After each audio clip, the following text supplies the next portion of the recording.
I come from hip hop, so it was all about like the chain, the earrings, the watch, the diamonds. You wanted to have that.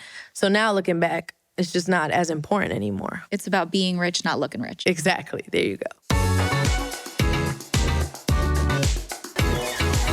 Welcome to another episode of Richer Lives by SoFi. I'm Vivian Tu, aka your Rich BFF, and we're here today with the one and only Lala Anthony. Welcome, Lala. I'm happy to be here. For anyone who may not be in the know, Lala is a reality TV legend and former host of MTV's TRL, an actress with over 100 credits, a former radio host, founder of the 360 program, not to mention the full-time mom to a soon-to-be star athlete. Before we get into the hard-hitting questions, let's run it back. Okay. We are 16-year-old Lala. Wow. Talk to me a little bit about your childhood. Like, what was money like for your family then? We didn't really have a lot of money growing up. I was born in Brooklyn. My mom and my dad divorced when I was really, really young. So my mom was on her own with 2 kids, just trying to, figure it out, but always did the best that she could. And I think we were rich. I know we were rich in love. Yeah. So you didn't really pay attention to what you didn't have because we were surrounded by so much love. Talking about your mom, are there any financial lessons that she taught you that you've taken with you into adulthood? Oh, yeah. She was always talking about, like, saving your money and looking at prices. It's to the point where it's annoying at this point. I'm like, Ma, it's okay. We can afford the cup for $3.99. It's all right. She's still like, this is too expensive. Like, she's one of those. Like, she doesn't want you to buy her anything lavish or expensive. She's always worried about prices. But she did teach me, to be mindful of how you spend and take care of your money. And it's definitely lessons that I keep with me to this day. To contribute to your household growing up, you've said that you have had dozens, if not hundreds, of jobs. Tons of jobs. As a young person. Talk to me about some of the most interesting jobs you had during that time. I worked at a tattoo shop when I was like... As a tattoo artist? No, when I was like 15 or 16, I had no business working at a tattoo shop, but I was like the receptionist, seeing crazy stuff like the tattoo artist spelling a name wrong and it's already tattooed on somebody, and like it was craziness. But I was just so independent. And because I knew my mom was working so hard to take care of us, I didn't want to ask her for anything because I knew that she was doing her best. So I was always about trying to get out there and get my own money, and nothing bothered me more than to have to ask somebody for something. So I was like, I don't want to be in that position. So tattoo shop, telemarketing, Baskin-Robbins, sneaker stores, interning at the radio station, everything. And what did working so hard teach you about the value of money? It just taught me independence. And like when you have money, you can have independence. When you have money, you can do things that you want to do. It also taught me that by getting my own money, even if at that time it wasn't a lot of money, it put me in a position where I didn't necessarily have to rely on someone for that.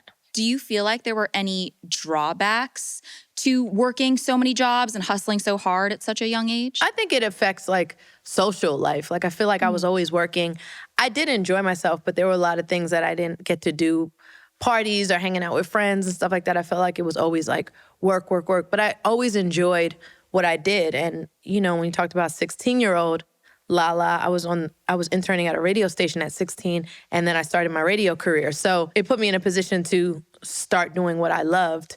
So I didn't feel like I was missing out on too much. You got your first gig in the industry at Atlanta's famous radio station, Hot 97.5. Hot 97.5! You actually took that as an unpaid internship.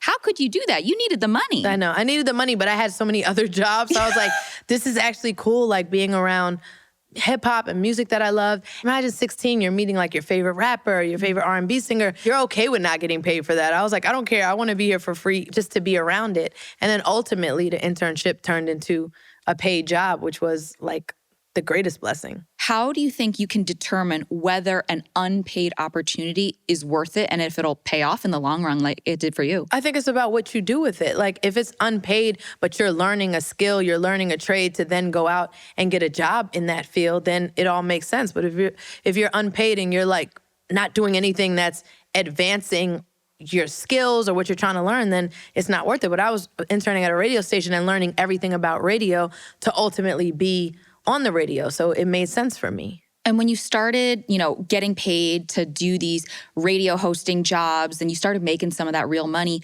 were you like, oh, I need to hire someone to help me with this, or I'm going to do it myself? I didn't even know about hiring someone to help. I mean, I didn't come from a family that knew anything about like an accountant or like understanding finances. Like my family was still keeping money under the bed, like in a shoebox. Like just don't touch the Nike shoebox. There's some money in there. Like that's just what you knew. So I was just like, okay, this is what my monthly expenses are. I have a little bit left over.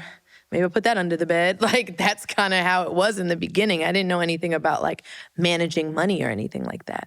What do you wish that you knew back then that you know now? Now I know that it's kind of like quality over quantity in a way. Like I was working so much and had so many jobs and I was so like tired all the time. There is such thing as doing too much, like spreading yourself so thin.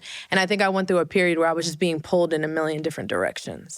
So it's like focus on the one or two things that you really want to give your all to instead of like spreading yourself thin and trying to do everything. Let's pause and take a minute to talk about SoFi.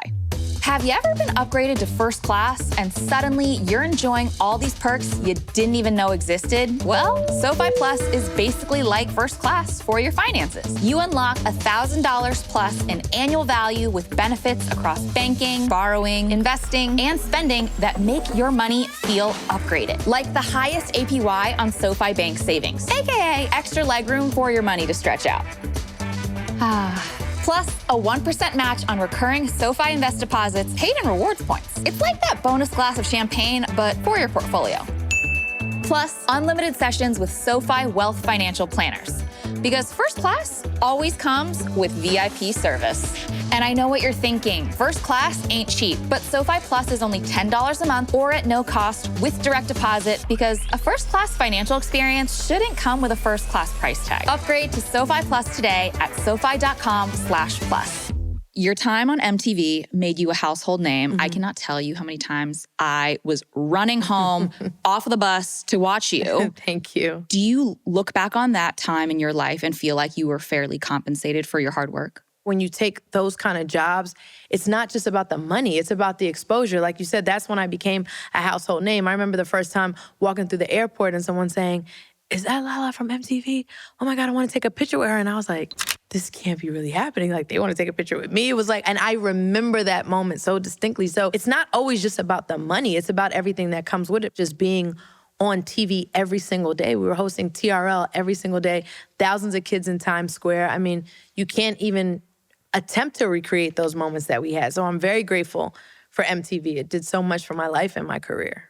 And how did the platform that MTV helped you build helped you pivot into the latter stages of your career after that? Yeah, it helped me become super comfortable being in front of the camera, super comfortable being myself. So then when I was transitioning into acting, I'm like, well, I already know how it is to be in front of the camera. I'm comfortable. Now how do I learn to become a different character or embody these different characters? And then I started going to acting school and acting class and learning all of that. But I already had the comfort of the camera from MTV and kind of being quick on my feet, because TRL, and a lot of people don't know this, I mean, it was live. So it's like, we're doing live, you cannot mess up. It's live TV. And if you mess up, you better be able to pick it up really quick. It's no like, cut, let's do it. There's no such thing. It's live television. So I was trained in live television, which is a skill that has helped me in acting and a lot of other things that I do. The brand that you'd built for yourself on MTV let you pivot into, and I quote, the first lady of the NBA. What was that transition like? And how did it feel having that title? I love basketball. I loved basketball before. I was married to a basketball player, so it was just always a part of my life. I used to play basketball, so it was an interesting title. I don't know. I never felt like I was that. I mean, I would always kind of feel like I'm more than that. You know, I'm more than just like a basketball player's wife. And I didn't really love the term because I knew that I was more than that. I'm going to be really candid here. I feel like a lot of people would have married a basketball player and been like, well, I'm set, time to retire. You literally did the full opposite. You said, this is my chance to now hustle harder than ever. Crazy. You leave MTV, you immediately start building your brand. What was driving that hustle, that desire? Everything you just said. I just didn't want to be like an NBA wife that didn't gave up my dreams. I had dreams and goals and aspirations before I met this person. So I didn't want that to go out the window. I wanted to be supportive of his dreams, which I was, going to games, being there through the ups and downs. But I still wanted to be able to accomplish some of my career goals. So I wasn't going to let that stop me. I just figured out a way to kind of be present for both. Yeah.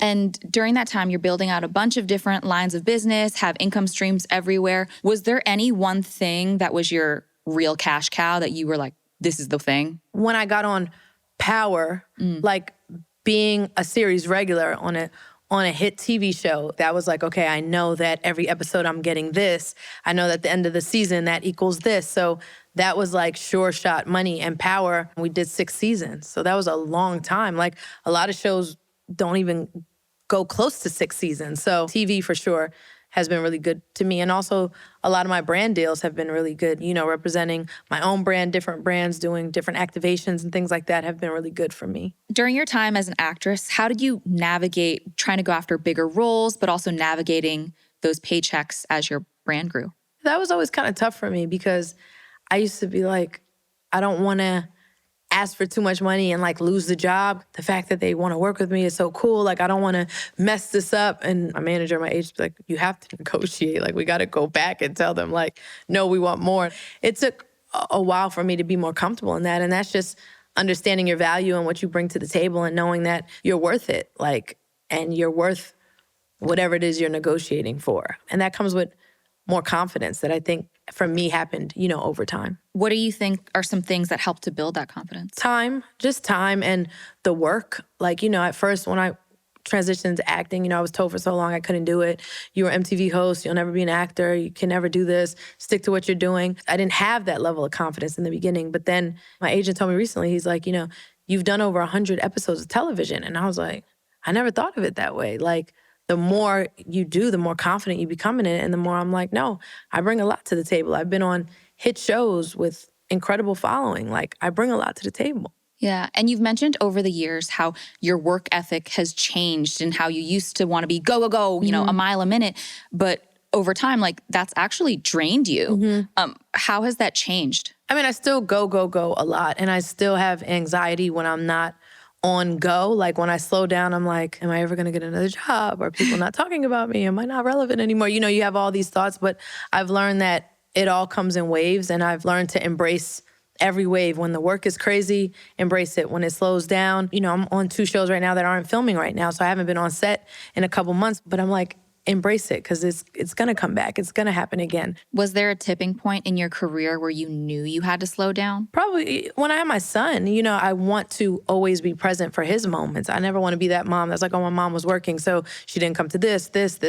And I have missed moments because of work that, sometimes I look back and regret. But for the most part, he can say that my mom's always been there for all of my moments and my mom's always been present. So I think having a child automatically makes you, realign your focus and your priorities. Do you schedule work around your life or life around your work? I schedule everything around my son. Oh. So everything around my son. Okay, so Mom. Whatever he has, when I leave here, I'm going to Augusta because he has a basketball tournament. And I've had to tell my manager, I've had to tell agents, I've had to tell TV, it's my kid's birthday, it's my kid's this. I have to be there. There's no version that I'm not going to be there. When it comes to my kid, I just don't play around. And how does money factor into that whole trifecta of mental health, your own time, your son having this career that you want, and also knowing to slow down? Everybody's different. For me, I've never been driven by money. I never took a job based on money. Most of the time, I probably lowball myself, and my manager's here, she'll tell you, where I'm just like, just close the deal, please. And she's like, we can fight for more. I'm like, no, just close the deal. I never took a job because of money. I took a job because of something I wanted to do or something I loved. And because of that, more money came. That's kind of how I go about it. Money doesn't dictate my life or my decisions.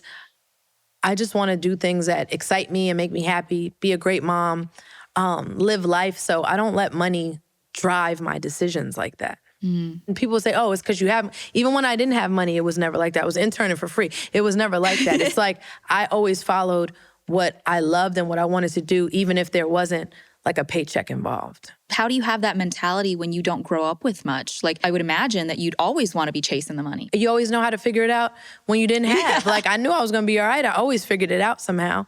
And so I kind of still have that mentality to this day. I remember what it's like to not have money. It hasn't been that long that like I totally forgot. Like, I remember that feeling of what it's like. And I keep that with me, which is why I think I still push myself and work so hard. You've spoken before about how important it is to collaborate with other like-minded women who are hardworking, building businesses.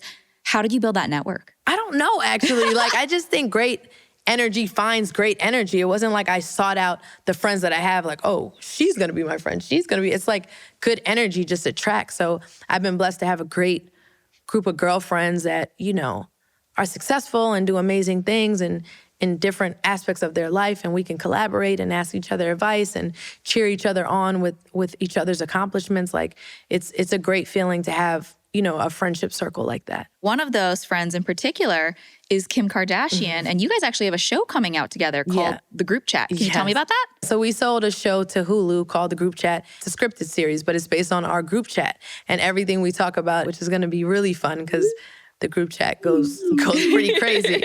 So we probably can't tell it all, but we're telling a lot of just conversations that girlfriends have in a group chat. What financial wisdom have you gained from this circle? Really, it's more about just working hard and chasing your dreams and going after the things that you love. I watch my friends do it. And it's not just about chasing the dollar. It's about chasing like your passion and what you love and seeing how the money comes from that. Do I love this brand? Am I passionate about it? Do I want to put my name and my likeness behind it? It's more about that. You were hustling for many years in your younger years. Like, do you still feel like you have to hustle as hard now? Or are you still in that era? I'm still in that era. In my mind, I have to hustle just as hard. In reality, maybe I don't, but in my mind, I do have to hustle just as hard. And I get enjoyment out of working hard and seeing myself achieve certain accomplishments. Like, it makes me feel good when I'm kind of just in a laid back mode. I'm not comfortable there. I like doing things, getting out and accomplishing things. I think when you have that kind of drive, I don't think that just like goes away at some point. Do you think there's ever going to be a number or a life stage where you just feel confident enough to be like, that's it, I'm done, retired? Or do you think you're just going to work forever? I think I'll work in a certain capacity forever. And I've tried to like put it in my life now to where I enjoy my hard work. I was a person never go on a trip, never do anything for myself. Like, seeing on Instagram, like, people are always on vacation. They're always like on the beach. I'm like, I never do anything. But I just started telling myself recently that I just want to be more open to taking trips and having fun and not feeling guilty about it. Like, oh, I'm not working, enjoying all the years of hard work that I have put in. On that note, let's talk about how SoFi can help you work toward achieving your ambitions. Did you know that 1/3 of people know more about a celebrity's net worth than their own? Hello, it's time to know your own net worth. And luckily, it's really easy. Said simply, your net worth is what you own minus what you owe, aka assets minus liabilities. That's the formula. But let's be honest, hunting down all your balances, property values, and calculating this yourself sounds low-key exhausting. Luckily, apps like SoFi exist to help you easily track your net worth. Because if you don't know where you're at, you can't really get to where you want to go. Just download the SoFi app, connect to your accounts, and start keeping tabs on your net worth today. In addition to all of the media stuff you're doing, the acting, the hosting, you're also quite a philanthropist. What made you want to get into that? I try to give back to the community as much as I can. I have a program for young incarcerated men in New York.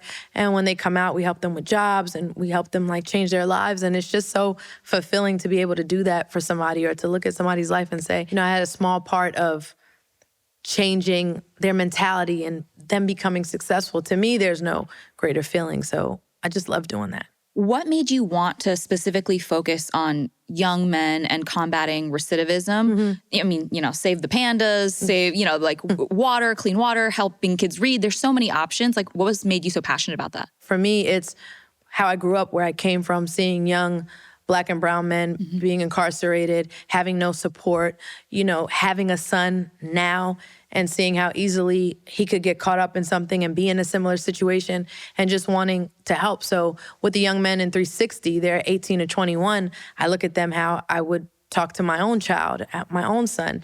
And we've really formed incredible bonds, and we've seen great things happen with them having the love and support of 360, great jobs, college scholarships to Ivy League schools, like crazy stuff has happened. And it's all about just putting people in the right position, giving them love, telling them they're worth it, and you see amazing things happen.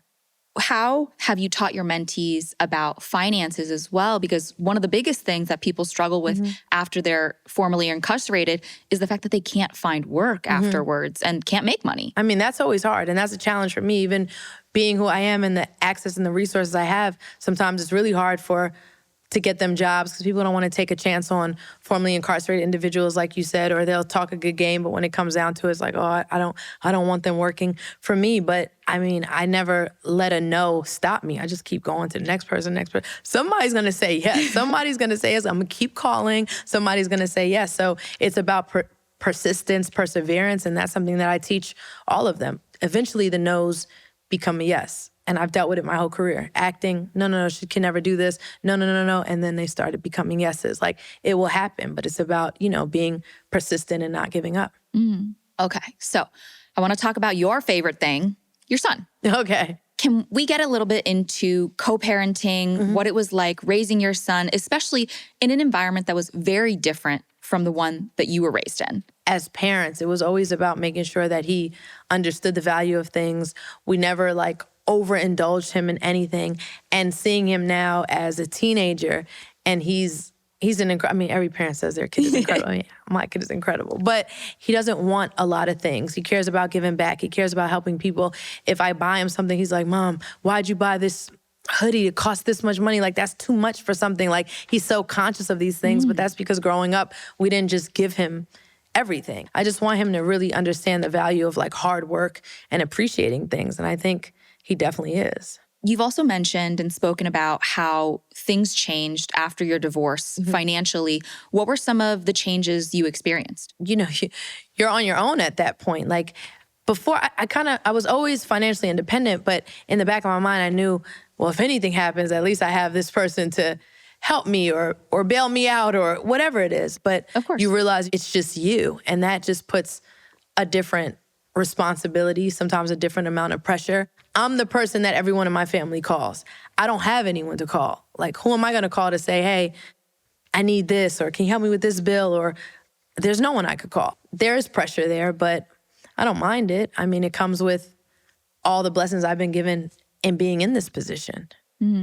Is there any advice that you would give to anybody who is recently going through a divorce and trying to regain some of that independence? Don't lose who you are and get back to who you are and who you were before the marriage. Like, what did you love to do? What job skills did you have? What did you enjoy? And get back to that person and focus on that person. Sometimes in marriages and relationships, you lose your independence and you lose who you are. I would just remind people to remember who that person was before and get back to that.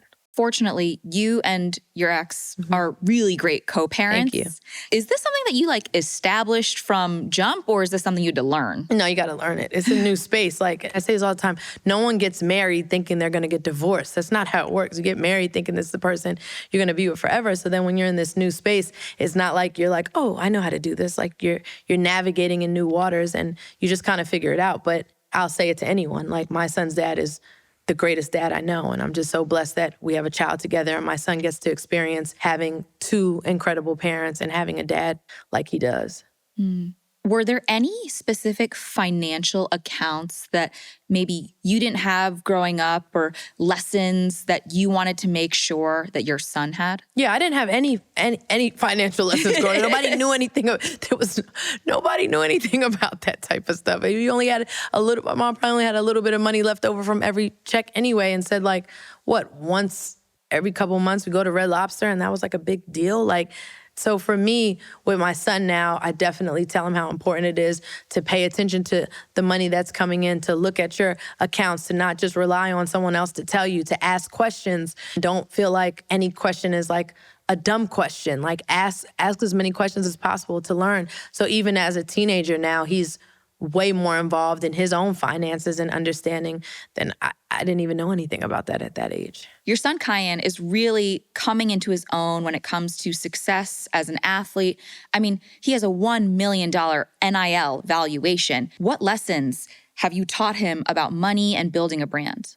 Do what you love. Don't do things just for money. Do things that you love. Sign on to deals that you're passionate about, something that you want to put your name behind, not just like, oh, they're paying me this, so I'm just going to do this, I'm going to do that. And now you're doing 100 different things just because you want the money. Like, find things that you're really passionate about and that people know, okay, if you stand behind this, it means something.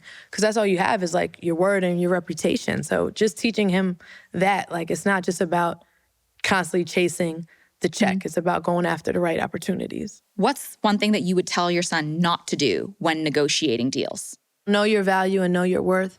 I don't think I've always known that. And even now, sometimes, I don't know, it's kind of like, wow, they want to work with me. Wow, they want to pay me that.